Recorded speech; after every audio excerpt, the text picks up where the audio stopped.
बताइएगा। हाँ सर, मेरा नाम नरेश शर्मा है। मैं मुख्य शिक्षक के रूप में राजकीय प्राथमिक पाठशाला गिरथेड़ी खंड जिला हमीरपुर में कार्यरत हूँ। बहुत अच्छा लगता है, कभी सोचा नहीं था। पिछले 24 वर्ष से मैं शिक्षा विभाग के लिए अपनी सेवाएं दे रहा हूं और प्राथमिक शिक्षा से जुड़े रहना मेरे लिए बड़े ही गौरव की बात रही है। बीच में प्रमोशंस भी हुआ था, परंतु मैं प्राथमिक शिक्षा से ही जुड़े रहना जो है मैंने इसको अपने साथ रखा। वर्तमान में मेरी पाठशाला में 190 बच्चे जो शिक्षा ग्रहण कर रहे हैं। मैं ये मानता हूँ कि बच्चे की जीवन में सर्वांगीण विकास जो है वो बहुत ही महत्व रखता है। कई बार हम रटंत प्रणाली की ओर बच्चों को ले जाते हैं, जो कि हर पाठशाला में ऐसा अक्सर फॉर्मूला अपनाया जाता है, परंतु मैंने कभी भी ऐसा नहीं किया है। मैंने अपने 24 वर्ष के शिक्षा के कार्यकाल में जो है बच्चों के जो सर्वांगीण विकास है उसमें ही अपना संपूर्ण योगदान दिया है। बच्चों के विकास के साथ साथ समाज का विकास करना भी हमारा उत्तरदायित्व बनता है। एक सशक्त समाज ही एक सशक्त राष्ट्र का निर्माण करता है। तो बच्चों के विकास के साथ साथ हम समाज से भी लगातार जुड़े रहते हैं। कोरोना काल में हम लगातार सामाजिक गतिविधियों में जुड़े रहे। हमने बड़े सारे लोगों के दाह संस्कार भी करवाए। मैंने अपनी अध्यक्षता में ही एक प्राथमिक अध्यापकों की टीम बनाई थी। हमने गलियों गलियों में जाकर सैनिटाइज किया, बस अड्डों में सैनिटाइज किया। हमने समाज को जागरूक किया। बेटी बचाओ बेटी बढ़ाओ पहल में भी हमीरपुर जिला वो अव्वल रहा है। उसमें हम लोग लगातार जुड़े रहते हैं। हर एक कार्य जिसमें बच्चे का विकास हो, बच्चे की बाधाओं को कैसे दूर किया जाए, बच्चे के जीवन में आने वाली चुनौतियों को कैसे दूर किया जाए, ये प्रयास मैंने लगातार अपने जीवन में किया है। और मैं ये बड़ा ही आज गौरवान्वित महसूस कर रहा हूँ कि हिमाचल प्रदेश सरकार ने, शिक्षा मंत्रालय ने मुझे जो आज शिक्षक दिवस के इस पावन मौके पर मुझे जो पुरस्कृत किया है। शिव कुमार, जिला ऊना से हूँ, राजकीय प्राथमिक पाठशाला ककराना। और आज उत्साहवर्धक मानते हैं टीचर के लिए? ये रियली ये बहुत बढ़िया है, बहुत ही ज़्यादा उत्साहवर्धक है। इससे और ज़्यादा काम करने की एक तो जिम्मेदारी मिलेगी और दूसरा प्रेरणा भी मिलेगी। जब किसी भी शिक्षक को सम्मानित किया जाता है तो उसे आगे और आगे बढ़कर काम करने का एक नई ऊर्जा जो है वो महसूस होती है और मिलती है। जी थैंक यू। मेरा नाम प्रदीप कुमार, मैं राजकीय प्राथमिक पाठशाला शलाह में कार्यरत हूँ।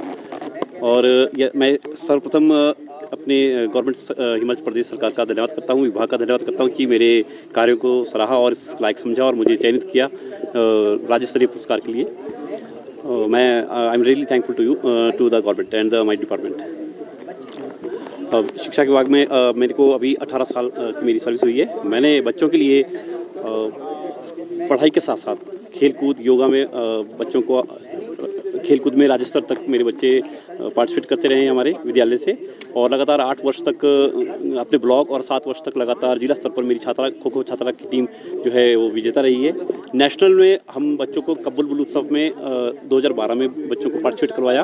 और हाल ही में जो मेरा मेन उद्देश्य है तकनीकी को बच्चों के साथ जोड़ना, जिसके लिए मुझे 3 स्कूलों में मेरी अब तक सर्विस हो चुकी है। और तीनों ही स्कूलों को मैंने समुदाय के साथ हमने मिलकर प्रयास किया और स्मार्ट क्लासरूम, जिसमें स्मार्ट टीवी, वाईफाई प्रिंटर और कंप्यूटर सिस्टम डोनेट किया है। और बच्चों को कंप्यूटर शिक्षा हम प्रदान कर रहे हैं। और अभी नवोदय के लिए फ्री ऑनलाइन कोचिंग हम 3 वर्षों से करवा रहे हैं, जिसमें हमारे 80 से अधिक बच्चे सेलेक्ट हुए हैं। उसमें हिमाचल ही नहीं, उत्तर प्रदेश से भी बच्चे हमारे पास सेलेक्ट हुए हैं और अन्य राज्यों से भी, अम्बाला पंजाब से भी बच्चे हमारे पास सेलेक्ट हुए हैं, जो शिक्षा हमारे पास ऑनलाइन फ्री कोचिंग हम करवा रहे हैं। Thank you sir. Quality of education. जी शिक्षकों को सम्मान। हाँ, सर्वप्रथम मैं समस्त प्रदेशवासियों को और विशेषकर जो हमारे शिक्षक हैं उनको शिक्षक दिवस पर उनको हार्दिक बधाई देता हूँ।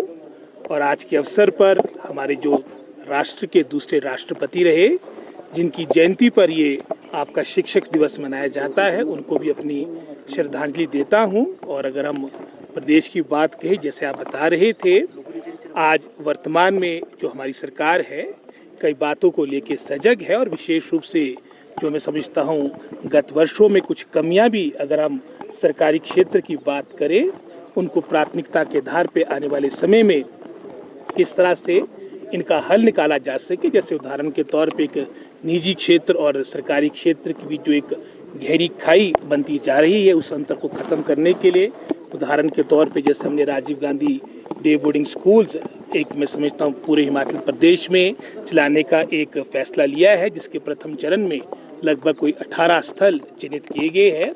ये सारी बातें हैं आने वाले समय में जो रिक्त पड़े स्थल है चरणबद्ध तरीके से इनको भरा जाए। और अभी तक भी मैं समझता हूँ, जैसे मैंने अपने संबोधन में भी कहा, जो 6 वर्षों से आपके प्रिंसिपल कॉलेज कैडर की आपकी पोस्टें आपकी रुकी पड़ी थी, ये प्रमोशन लगभग 6 वर्षों के बाद हुई। इसके अलावा लगभग कोई 400 पोस्टें हमारी हायर एजुकेशन में एपीस की भरी गई है। हायर एजुकेशन में भी पीजीटी, प्रिंसिपल, हेडमास्टर्स की लगभग कोई 1000 पोस्टें आपकी प्रमोशन के माध्यम से भरी गई। लगभग कोई 700 से अधिक हमारी एलिमेंट्री एजुकेशन की पोस्टें भरेगी बैच वाइज अपॉइंटमेंट के माध्यम से, आपके प्रमोशन के माध्यम से। और साथ ही साथ मैं आभारी हूं अपनी सरकार का, माननीय मुख्यमंत्री का, समस्त काबीना के सभी अपने साथियों का, जो हमें 6000 पदों की स्वीकृति कैबिनेट के द्वारा दी गई है। और जैसे ही मैं समझता हूँ अब नया आपका चयन आयोग अपना कार्य प्रारंभ करेगा, प्राथमिकता के आधार पर 6000 जो हमारे ये पद स्वीकृत हुए हैं, ये नियुक्तियां प्रारंभ होगी। धन्यवाद। इसमें काफ़ी मैं समझता हूँ मैंने स्पष्ट बात कह दी है, कम तो नहीं है, लेकिन साथ ही साथ जो एक प्रतिस्पर्धा की बात है वो आने वाले समय में और बेहतर हो। जो त्रुटियां हैं उसको भी आने वाले समय में बेहतर किया जाएगा। और वर्तमान सरकार की प्राथमिकता शिक्षा क्षेत्र है, और आने वाले समय में, क्योंकि वर्तमान में हमारा ये एक तरह से प्रथम वर्ष है, आने वाले समय में सारी बातें आपको साल 2 साल के अंदर, जिस मैं समझता हूँ रोजगार युक्त और साथ ही साथ आपके मैं समझता हूँ क्वालिटी बेस्ड एजुकेशन की जो हमारी वर्तमान सरकार की एक प्राथमिकता है, ये सारी बातें आपको धरातल में देखने को मिलेगी। देखिए, शिक्षक दिवस इस देश के महान शिक्षाविद रहे, राजनेता रहे, आदरणीय सर्वपल्ली डॉक्टर राधाकृष्णन जी के जन्मदिन पर मनाया जाता है। उन्होंने ही अपने समय में ये कहा कि मेरा जन्मदिन शिक्षक दिवस के रूप में मनाया जाए। मैं समझता हूँ कि भारतीय संस्कृति और भारतीय सनातन को अगर सही अर्थों में राजनीति में समझना है तो डॉक्टर राधाकृष्णन जी के कार्यों को, उनके समय को, उनके शिक्षा के रूप में समझा जा सकता है। शिक्षक समाज का निर्माता होता है, राष्ट्र का निर्माता होता है।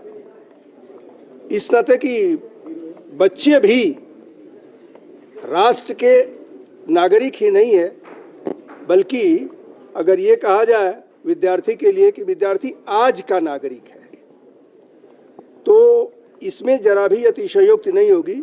यह है युवा देश है पूरे विश्व में। इस नाते मैं समझता हूं कि हिमाचल दूसरे नंबर पर है, केरल के बाद हिमाचल दूसरे नंबर पर शिक्षा में है, और यहाँ के सरकार भी शिक्षा के संदर्भ में अच्छा कार्य कर रही है। मैं समझता हूं कि निश्चित रूप से सभी शिक्षकों को मेरा यह संदेश है कि वह हिमाचल को उसकी देवभूमि बनाए रखने में पूरी तौर पर अपनी भागीदारी दे। बच्चों को ऋषिकुल की शिक्षा देने का प्रयत्न करें, जिसमें राम भी जहाँ शिक्षा पाते थे वहाँ भी उनके गुरु ने उनके पिता दशरथ से कह रखा था कि विद्यार्थी सब समान होता है। इस नाते राम राजघराने के नहीं है, राम विद्यार्थी हैं, और यही भाव लेकर करके सभी शिक्षकों को, सभी भी विद्यार्थियों को शिक्षा देने का कार्य करना चाहिए।